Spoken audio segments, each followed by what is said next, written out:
Welcome to the Nordic House here in Copenhagen, where you join us as we reveal the nominees for the 2020 Nordic Council Music Prize.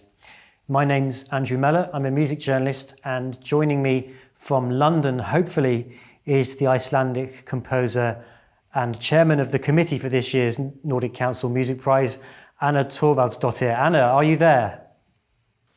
Yes, I am. Hello, good to see you. Excellent. Good to see you too. Now let's tell people a little bit about the prize itself. It's been given since 1965 in celebration of the creation and performance of music of a high standard from countries within the Nordic region. So that is Denmark, Sweden, Norway, Finland, Iceland, Greenland, the Faroe Islands and the Åland Islands, although the Åland Islands have not nominated this year. It's a celebration of musical creativity from the region and also of what music means to people from Scandinavia and the Nordic countries. It's always been such an integral part of life up here, from folk traditions to symphonic music to commercial music. And Anna, you know an awful lot about that because it's particularly prevalent in Iceland. So what does music mean to Icelanders and Nordic people from all countries? Well, it's certainly been very important for a long time. And, you know, every individual, of course, has a little bit different relationship to music, but we all built on this long line of folk tradition and also throughout the Nordic countries. And it's just really such a creative place to be in. I'm really excited to actually always see the new nominations for this prize every year. Yes, and there's always some interesting names to watch that come up among the nominations.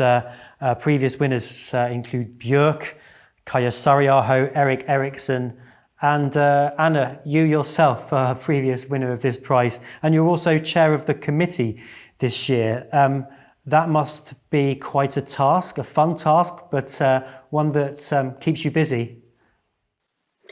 Absolutely. I mean, it's very, very interesting and very exciting, but it's really difficult to be in this position because it's so high quality of music and it's really hard to evaluate, but it's truly an amazing to be a part of it, though. Yeah. And it's also an extraordinary mix of music every year, but particularly this year, we have everything from pop albums to film soundtracks to piano concertos.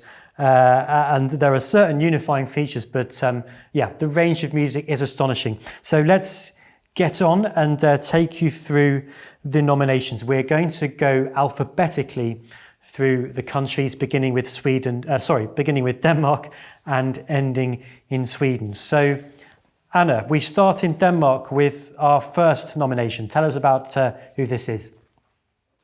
Yes, okay. I've been really waiting for this. It's so exciting.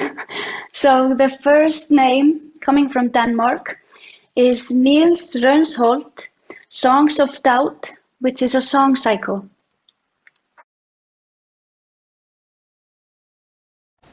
My name is Niels Rønsholt. My piece, Songs of Doubt, is a cycle of simple songs that are corrupted by doubt. Hesitation complicates the simplicity of the songs. When we make a choice in life, we tend to weigh the past that we know up against the potential future, the retrospect against the prospect. And the music in Songs of Doubt does that quite literally. It moves backwards and forwards, backwards and forwards. It stands on this tipping point between the past and the future, this point of doubt and hesitation. Rain is falling back to the sky. The tears are crawling back into the eyes. So the committee says collection of strange, breathtakingly beautiful and deeply emotional musical statements. This is a very personal album, isn't it? It is, yeah, and the way it looks at these big moments in life, declaring love, saying goodbye, but through such clear eyes. The music is often so uncomplicated and the musical phraseology reflects that. But there's also this fascinating scoring, male voice, choir, and then the ons martino, this strange electronic instrument that almost resembles a sort of dismembered voice. And when you combine that with those unusual techniques that Rønsholt uses, like rewinding the music, sort of stepping back from the brink of those huge moments and those huge decisions, it makes for a really captivating piece. So this is a fascinating project.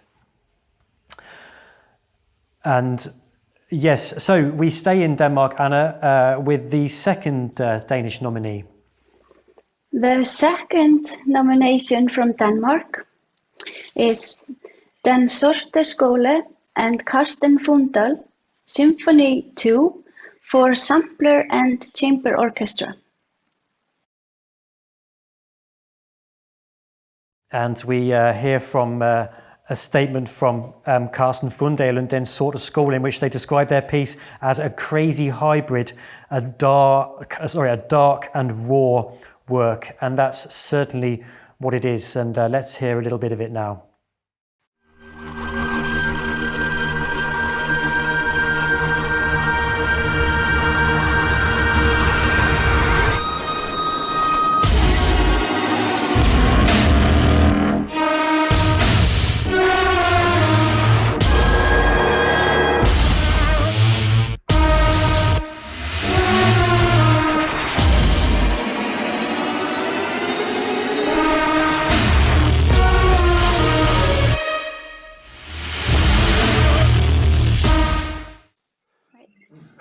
And here is what the committee has to say. Like looking into a kaleidoscope that is in continuous dialogue with forgotten treasures of music history. Some electroacoustic mix here. Yeah, that's right. And we should say this is a unification of two Danish artists, Carsten Fundal, a composer mostly known for his work in documentary and film, and Den Sorte Skole, an electronic Danish music duo. And between them, they've made this fascinating tapestry between classical orchestral symphony and electronic soundscape. And one moment it's kind of grand and cinematic, and the next minute it's gritty and impolite. And I think the feeling you get from this extraordinary project is of the whole world, which of course is what Gustav Mahler said, a symphony should encompass the whole world, and this one really does that. Absolutely. Indeed. Yes, so from Denmark, Anna, we move to Finland. Finland, absolutely. First name that we name from Finland is 3TM Lake, which is an album. 3TM Lake. The music on this album tells a story about its creator, about things having multiple sides to them, about the need to look for the new, about sensitivity and the quest for beauty, about the intersection of old and new, neither being aware they existed at the same time.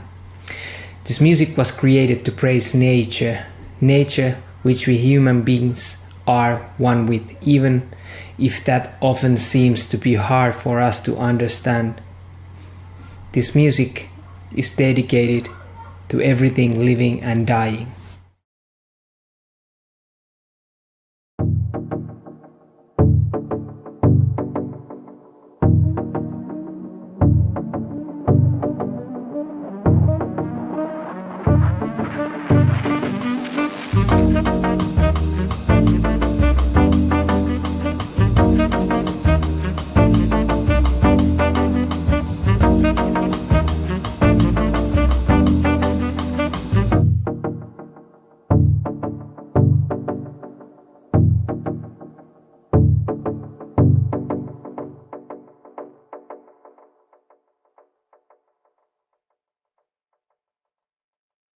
So here is what the committee has to say. The music speaks to the listener on a deeply personal level, interpreted by musicians with technical and emotional skills. So this is statements from nature. Could say that, right? Yeah, in common with so many of the nominees this year. And we should just explain 3TM is a trio, as the name suggests, formed by Teppo Makkunen, who's the drummer and the impetus behind the project, and his collaborators are Jussi Kannaster and Antti Lötjönen, hence the name 3TM. And Teppo is a much decorated drummer known for his work in the Five Corners Quartet. And what he does here is bring together an acoustic jazz trio with sort of established electronic music techniques, including cutting, rearranging and sampling. So we get a sort of series of free jazz ballads manipulated into this, again, wonderful kind of collage. It's an album that just gets better and better in my mind. And the piece we heard there, Laws of Life, wonderfully layered representation of how this album gets more and more rhythmically and harmonically complicated. Yeah, a very, very absorbing album, Anna. Wonderful. Yeah, absolutely. So we're staying in Finland with, We are staying in Finland with the second nomination from Finland, which is Sampo Hapamäki, Quarter Tone Piano Concerto. 2000-luvun alussa aloimme suunnitella yhteistyössä pianotaiteilija Elisa Järven kanssa uudenlaista neljäsosasävelaskelpianon koskettimistoa. Kehittelemällämme koskettimistodesignilla tavoittelimme neljäsosasävelaskelten säveltämisen ja esittämisen kannalta monipuolisia pianistisia mahdollisuuksia. Neljäsosasävelaskelpianon kehittelyprosessi oli monivaiheinen ja kesti yli 10 vuotta. Yli 10 vuoden unelma konkretisoitui musiikiksi, kun Elisa Järvi ja Avanti kapellimestarinaan Tuomas Dytsobakka kanta esittivät neljäsosasävelaskelpianokonserton Helsingissä marraskuussa 2017.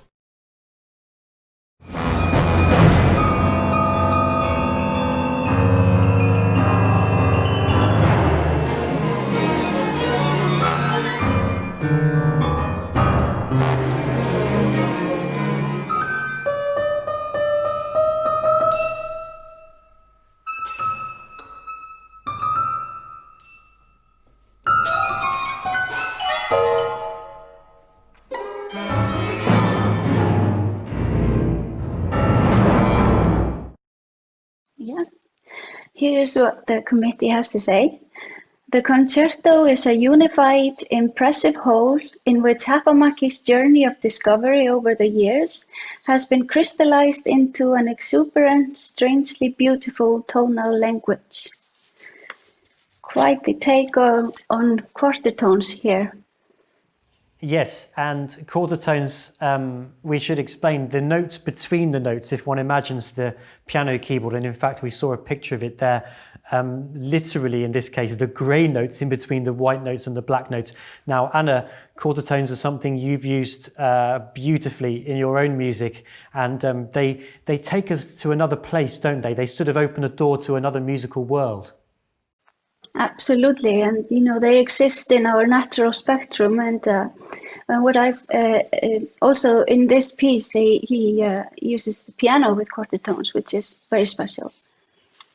Yes, so the quarter tone piano that was invented for this piece is played by Elisa Järvi on the recording you heard there. And we should say it's far more than a piece to fulfill the kind of capabilities of this new instrument. It's a wonderful piece of music in its own right.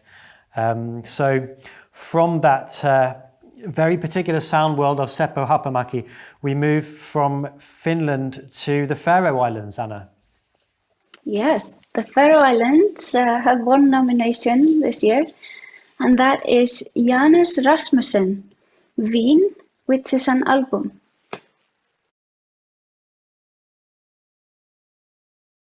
Hi, thank you for the nomination of my album Vín. It means a lot as it's my debut album under my name Janus Rasmussen. It's a collection of the experiences and ideas I've had working as a producer and a writer throughout the years. It's all written here in my studio in Reykjavik, together with my good friend Sakaris from the Faroe Islands. And I couldn't be more pleased with the results. And thank you again for the nomination.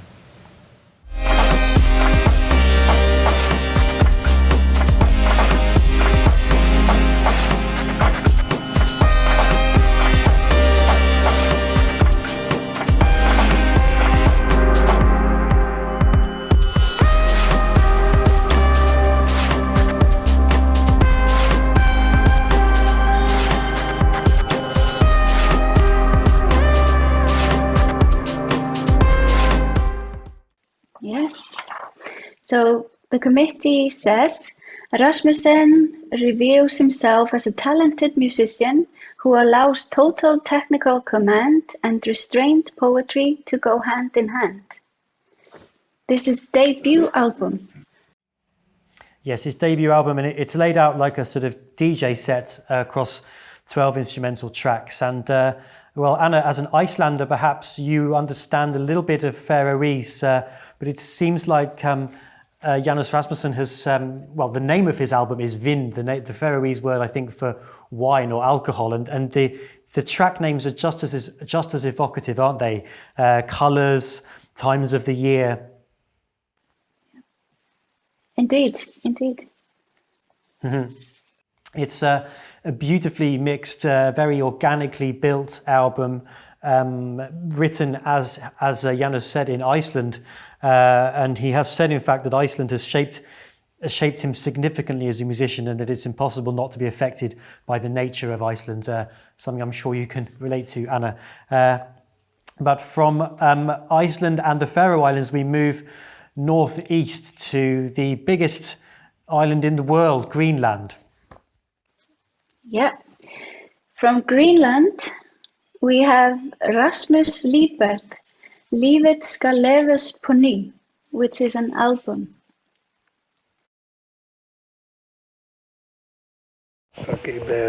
Når man arbejder sammen med musikere og beder dem om at male ned til at male den endnu bedre. Og især når det er musikere, som forstår den proces, så er det jo fantastisk at have sådan nogle musikere. Så det er derfor for mig, at det er ligesom den største bedrift, at jeg nogensinde har lavet, synes jeg selv personligt.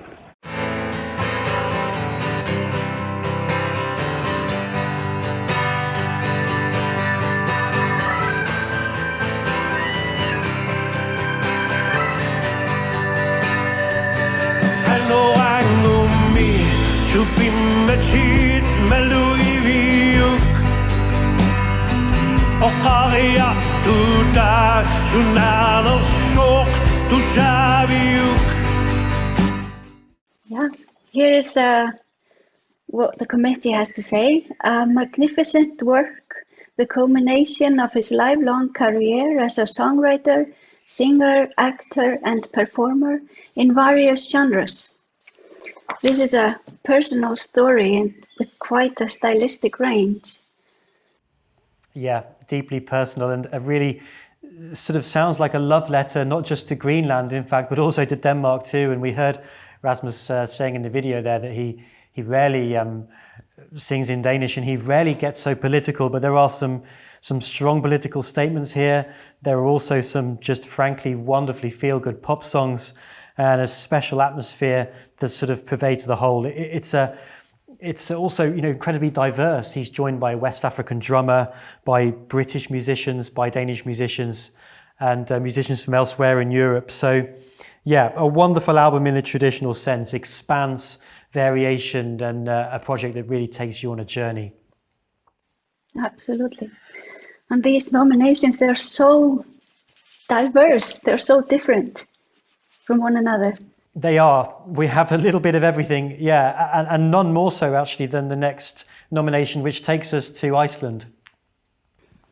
Yeah, so we go to Iceland, and the first name from Iceland is Hildur Guðnadóttir, Chernobyl, which is a soundtrack. The music for Chernobyl was created entirely from audio recordings of a sister nuclear power plant, Ignalina, in Lithuania. With this music I tried to portray how radiation really sounds and feels like, so I felt it was very important to go and capture this radiated space. I care very deeply for this music and the subject, so I'm really touched to feel that it keeps on living its own life, and I'm therefore very honored for this nomination. Thank you.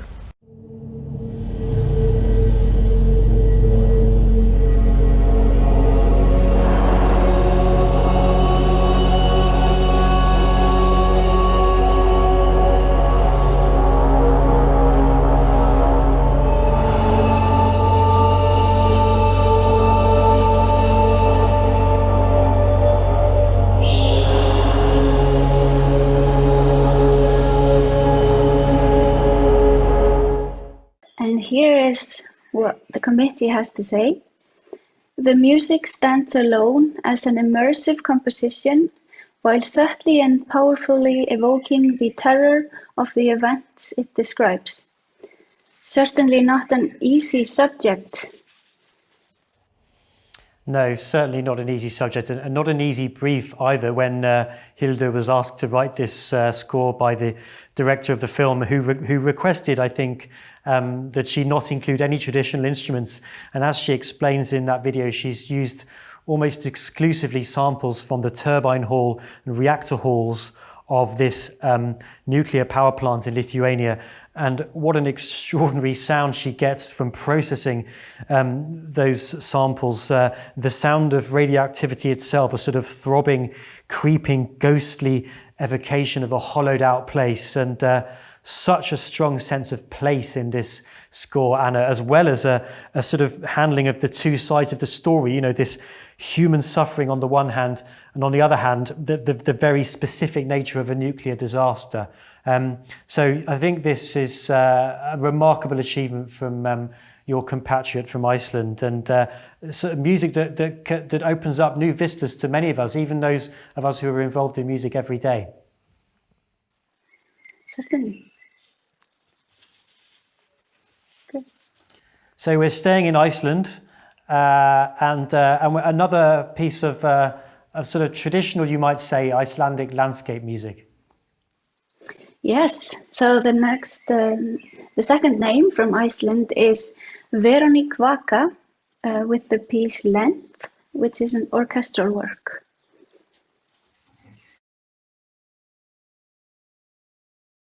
In the work Lent, I explored the landscape of Krýsuvík.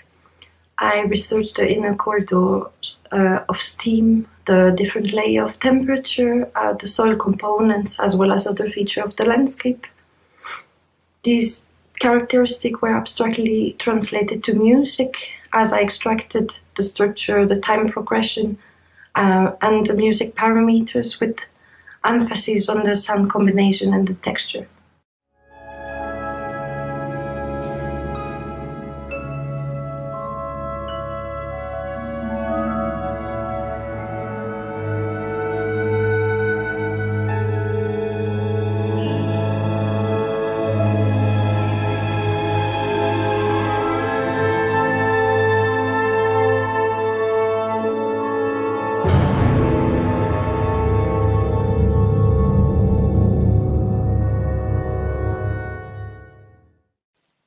And citation from the committee.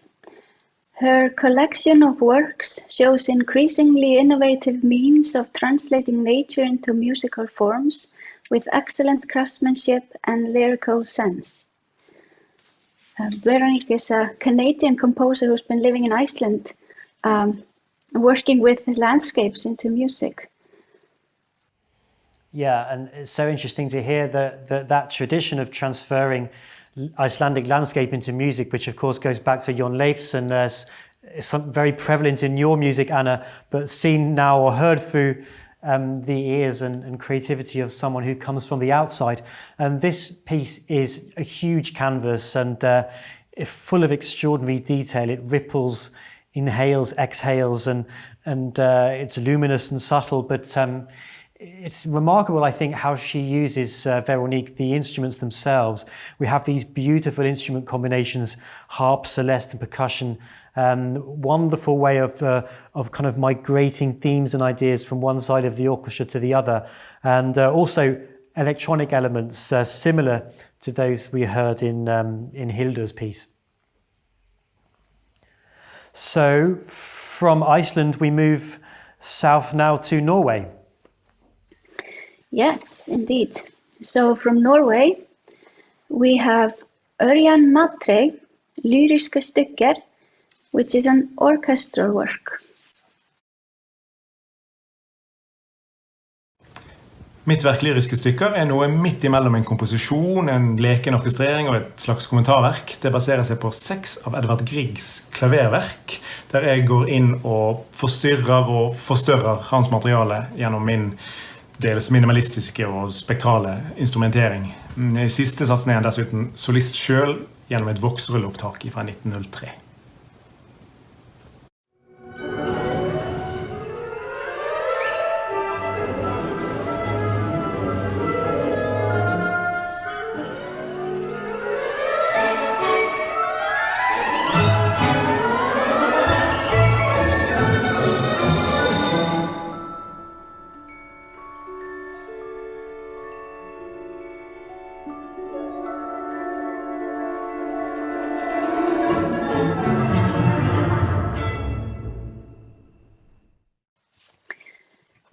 The committee says, a beautiful universe that by way of detours through Hollywood, Disney and the contemporary makes both modern orchestral music and the classical legacy relevant to more listeners.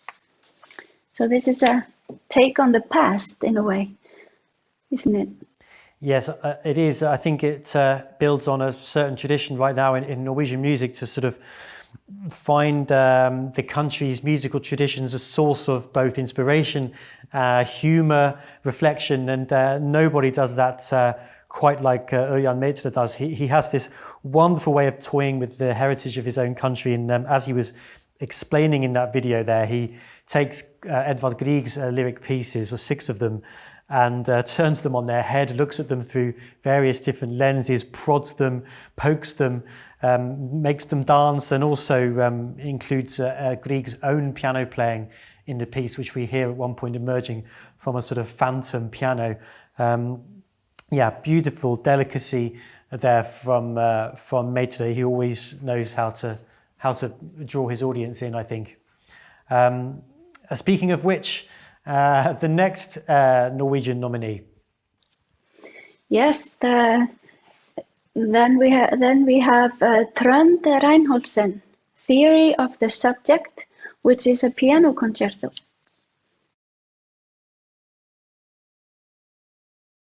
Yes, and we've just seen on screen there the statement from Trond Reinholdsen, which is an excerpt from a review which cited the absolute exceptional qualities of his work, one of those works that comes forth maybe once every 10 years, and certainly a statement piece, and we can hear and see a little bit of it now.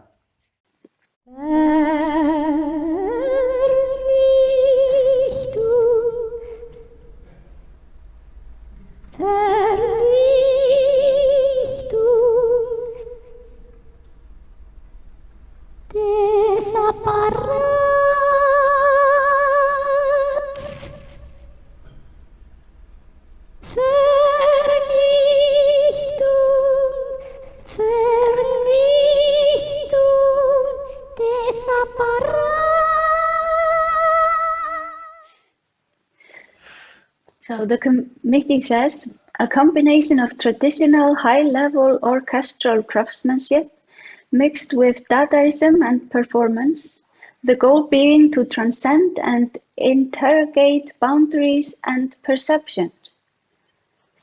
This is, it's hard to describe a piece like this. It's a collage.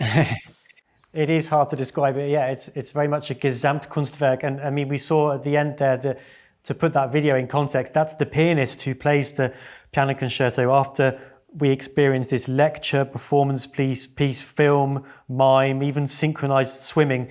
We end up with the pianist cowering underneath the piano that she had played, slicing off her own fingers. I think the composer is really sort of asking us to think about the pressure we put musicians, performers under, but also throwing everything in the air really in this piece, and examining just what music is. A part of the performance even includes a lecture in which we're told how we should understand the music being played. So lots of it in inverted commas, we might say.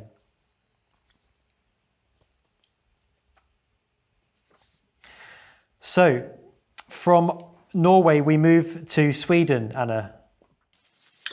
Right, so Sweden, we have Robin, Honey, which is an album. And we will see a statement from Robin on the screen there in which she describes the new, I suppose, sensibility she discovered in this critically acclaimed album. She says, "I found a sensuality and a softness that I don't think I was able to use in the same way before." So let's have a listen to one of the tracks from that album.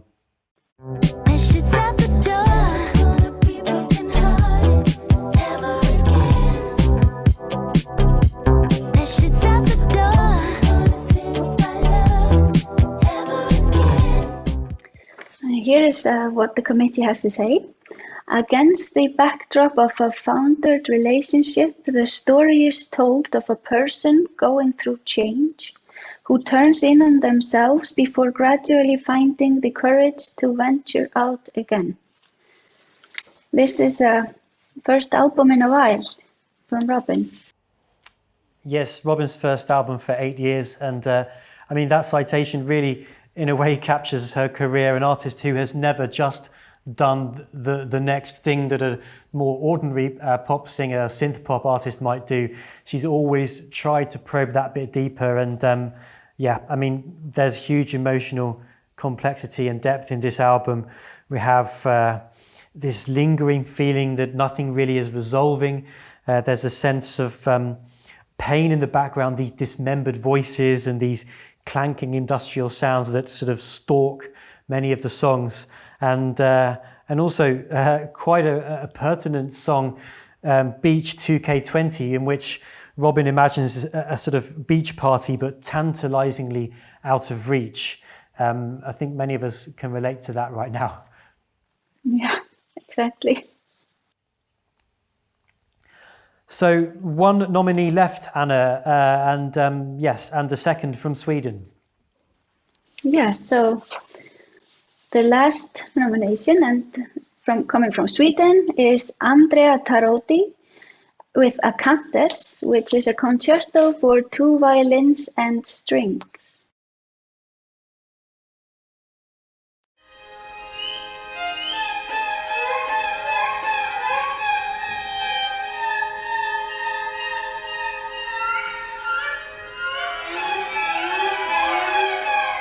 Anledningen till att det här stycket heter så är för att det är inspirerat av en tavla av Matisse. Eller det är egentligen inte en tavla, det är mer ett collage. Det är stora pappersblommor som är utklippta och liksom klistrade på, gjort på ett speciellt sätt. Sen är också en annan inspirationskälla folkmusik, både från Finland och från Sverige.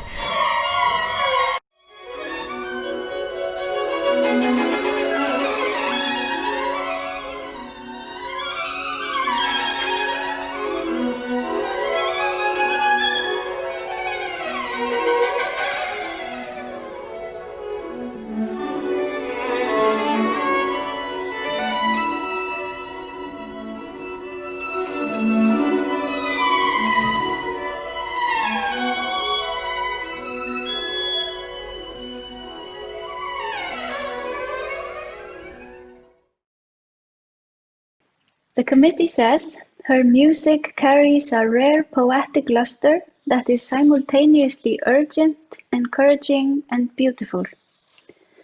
She takes inspiration from visuals, doesn't she? She does, yes, and specifically from Henri Matisse, the painting of the same name, and it's very interesting the way Andrea Tarodi uses the kind of equivalent technique to Matisse in musical terms. So she takes sort of relatively simple elements and uses them almost as mosaics and superimposes them upon one another, which creates these very beautiful, unsettled harmonies, uneasy harmonies. But also there's these wonderful open vistas, and there's this kind of vibrating intensity that runs through the whole piece. So yeah, it feels like a very unfettered, natural, impulsive concerto for two violins. This a really absorbing listen. Well, that just about wraps it up. And as we said at the beginning, Anna, what an extraordinary range of music there is on offer here this year. It's incredible, and it's so diverse, and the task is impossible to choose one from this amazing pile of creativity. It's truly an amazing amount of work, and I can't wait to dive even further into it in the coming months. Yeah, and it's been a real privilege to examine, probe, and listen to these works in the last few weeks. Just a reminder, of course, that there can only be one winner, and that will be announced on the 27th of October at an awards ceremony in Reykjavik, Iceland, which will coincide with the session of the Nordic Council. That will be broadcast on various platforms. In the meantime, for more information on any of the nominees, visit the Nordic Council website. But congratulations to everyone involved in who's been nominated, and a huge thanks to everyone on the committees. And I'm sure, Anna, thanks to you firstly as the chair, but you'll want to join me in congratulating everyone who's been nominated. Well, thank you so much. It's been really nice to present this, and very exciting. And really, I want to say warmest congratulations to all the nominees. The level of craftsmanship and the art is incredible, and it's truly congratulations. This is amazing. Yeah, and it's been great to be able to explore this and bring it to you from a distance, from London and from Copenhagen, and from our technical team in Stockholm, and wherever you are. The world does feel a little bit smaller right now for all the problems we face. But for now, it's goodbye from Copenhagen. And yeah, goodbye from London.